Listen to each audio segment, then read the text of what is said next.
O Evangelho segundo o Espiritismo, capítulo 6, O Cristo Consolador. Neste vídeo nós estaremos vendo o jugo leve, o Consolador prometido, instruções dos Espíritos, o advento do Espírito de verdade. O jugo leve.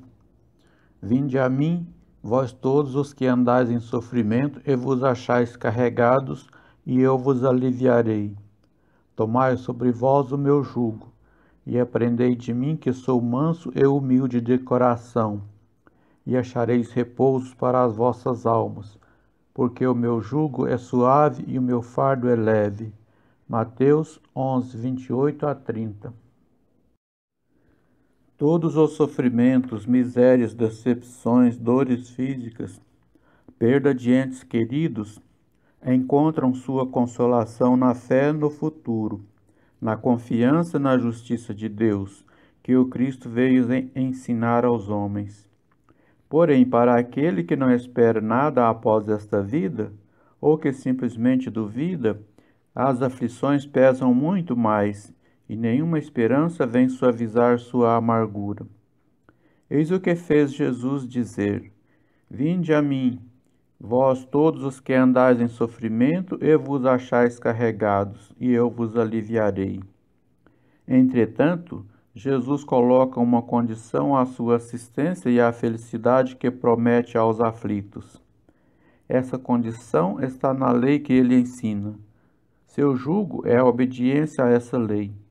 Mas esse jugo é suave e essa lei é leve, uma vez que impõe por dever o amor e a caridade.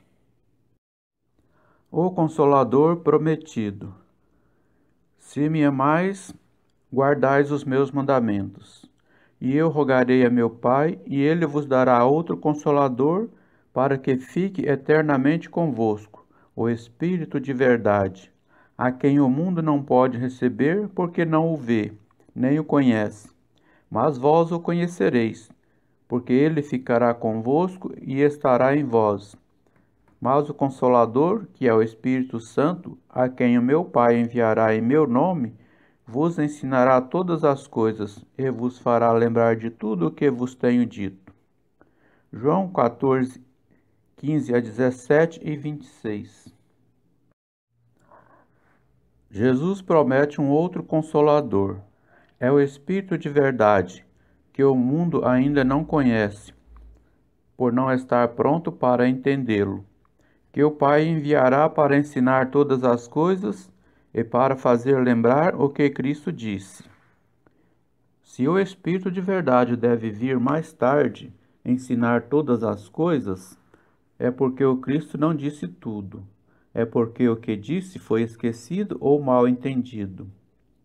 O Espiritismo vem, no tempo previsto, realizar a promessa do Cristo, e o Espírito de verdade preside ao seu estabelecimento. Chama os homens à observação dessa lei, ensina todas as coisas ao fazer entender o que o Cristo disse apenas por parábolas. O Cristo disse: que ouçam os que têm ouvidos para ouvir. O Espiritismo vem abrir os olhos e os ouvidos, pois fala de forma direta e objetiva. Ele ergue o véu deixado propositadamente em alguns mistérios. Vem, enfim, trazer uma consolação suprema aos deserdados da terra e a todos os que sofrem, dando uma causa justa e um objetivo útil para todas as dores. O Cristo disse: Bem-aventurados os aflitos, pois serão consolados. Mas como se achar feliz por sofrer, se não se sabe por que se sofre?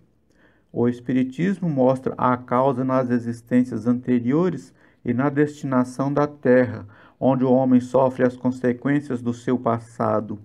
Ele mostra o objetivo no qual os sofrimentos são como crises salutares que levam à cura e à purificação que garante a felicidade nas existências futuras. O homem compreende que mereceu o sofrimento e o acha justo. Sabe que esse sofrimento o ajuda no seu adiantamento. Aceita-o sem lamentações, como o trabalhador aceita a tarefa que lhe garante o salário. O Espiritismo lhe dá uma fé inabalável no futuro. A dúvida cruel não mais influencia sua alma, fazendo-o ver as coisas do alto. A importância das contrariedades da vida terrena se perde no vasto e esplêndido horizonte que ele engloba, e a esperança da felicidade que o espera lhe dá a paciência, a resignação e a coragem de ir até o fim do caminho. Assim, o Espiritismo realiza o que Jesus disse sobre o Consolador prometido: o conhecimento das coisas que faz com que o homem saiba de onde vem, para onde vai e por que está na terra, lembrança dos verdadeiros princípios da lei de Deus e a consolação pela fé e pela esperança. Instruções dos Espíritos. O advento do Espírito de Verdade. O Espírito de Verdade, Paris, 1860.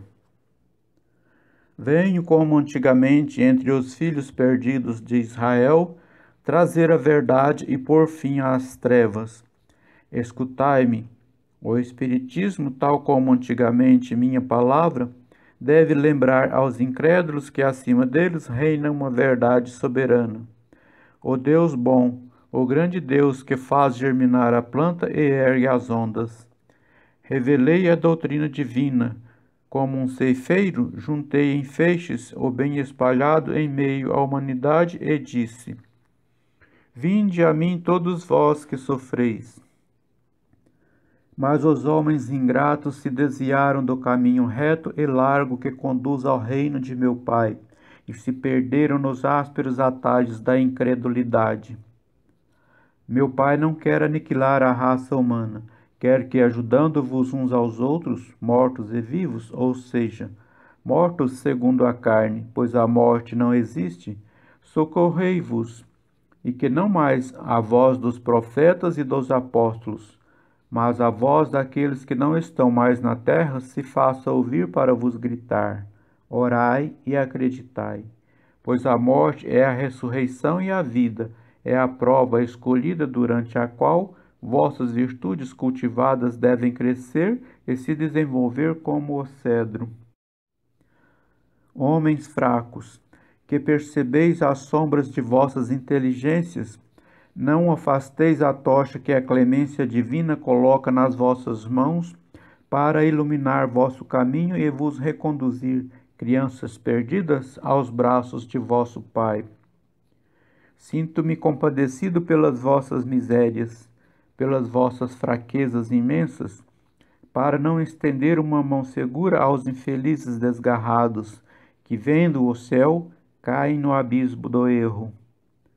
Acreditai, amai, meditai sobre as coisas que vos são reveladas. Não mistureis o joio ao bom grão, as utopias, ou seja, as mentiras ilusórias, com as verdades. Espíritas, amai-vos. Eis o primeiro ensinamento. Instruí-vos, eis o segundo. Todas as verdades se encontram no cristianismo. Os erros que nele se enraizaram são de origem humana. Eis que, de além-túmulo, que acreditáveis ser o nada, vozes vos gritam: irmãos, nada tem fim. Jesus Cristo é o vencedor do mal. Sede vós os vencedores da incredulidade. O Espírito de Verdade, Paris, 1861.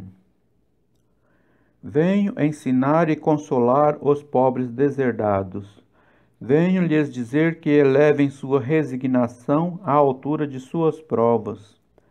Que chorem, pois a dor foi consagrada no jardim das oliveiras, mas que esperem, pois os anjos consoladores virão enxugar suas lágrimas.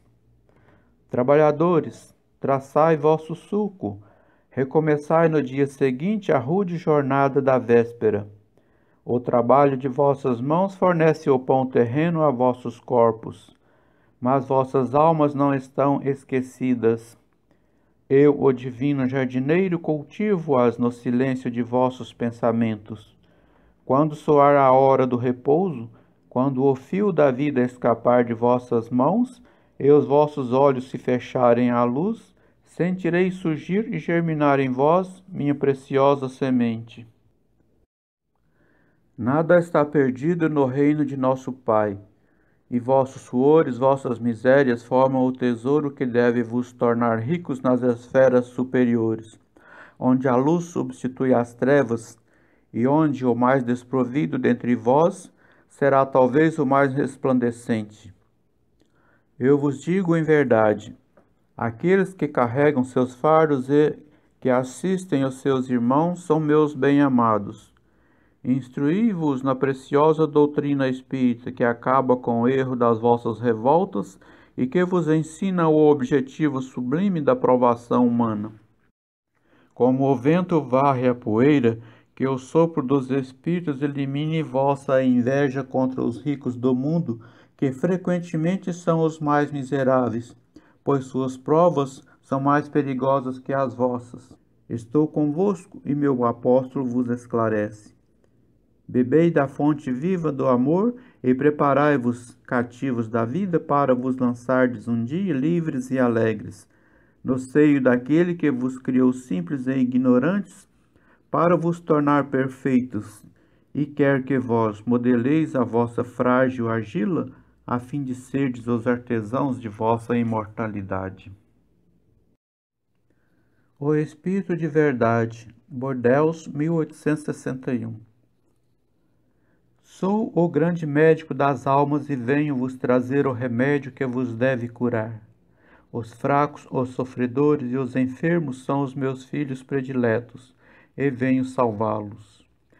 Vinde, pois, a mim todos vós que sofreis e que estáis sobrecarregados, e sereis aliviados e consolados. Não procureis em lugar nenhum a força e a consolação, pois o mundo é incapaz de dá-las.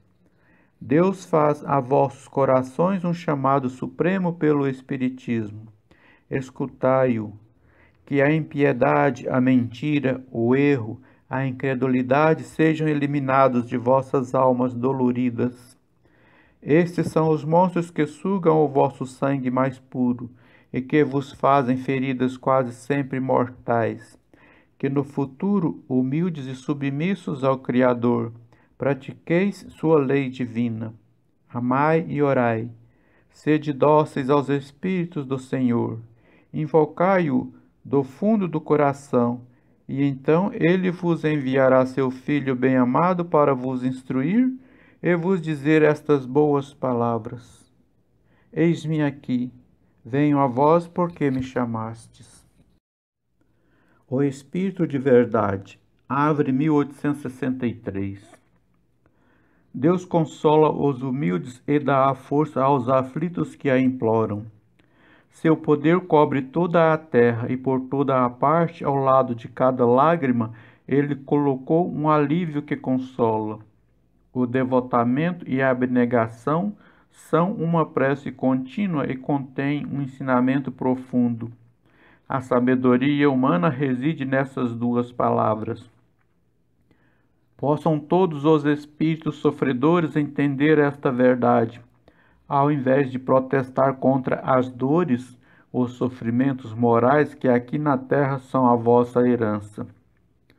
Tomai por lema estas duas palavras, devotamento e abnegação, e sereis fortes, pois elas resumem todos os deveres que a caridade e a humildade vos impõem. O sentimento do dever cumprido vos dará a tranquilidade de espírito e a resignação. O coração se tranquiliza, a alma se acalma, e não há mais desânimos, porque o corpo é menos atingido pelos golpes recebidos, quanto mais fortalecido se sente o espírito. Terminamos aqui a leitura do capítulo 6.